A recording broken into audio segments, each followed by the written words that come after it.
নমস্কার, সবাই কেমন আছেন? আশা করি সবাই খুব ভালো আছেন।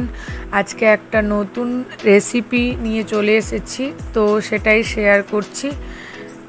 যেসব বাচ্চারা খুব নুডলস খাওয়ার জন্য বায়না করে, কিন্তু আমরা মায়েরা যারা একেবারেই বাইরের নুডলস দিতে চাই না, আজকে রেসিপিটা একেবারে তাদের জন্য।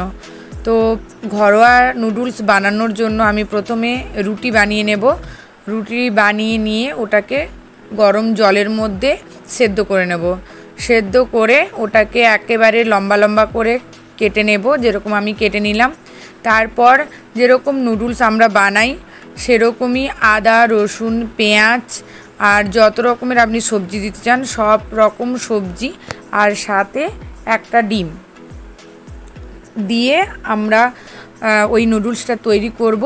তো নুডলসটা তৈরি করার জন্য এবারে আমি প্রথমে কড়ার মধ্যে তেল দিয়ে ওর মধ্যে পেঁয়াজ আর যত রকমের সবজি ছিল সবগুলো দিয়ে একটু ভালো করে ফ্রাই করে নেব।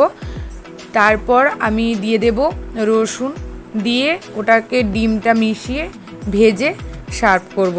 তো সাথে একটু সস দিয়ে দিলে খেতে খুব ভালো লাগবে, বাচ্চারাও খুব খুশি হবে, মায়েদেরও কোনো টেনশন থাকবে না। আজকের মতো টাটা।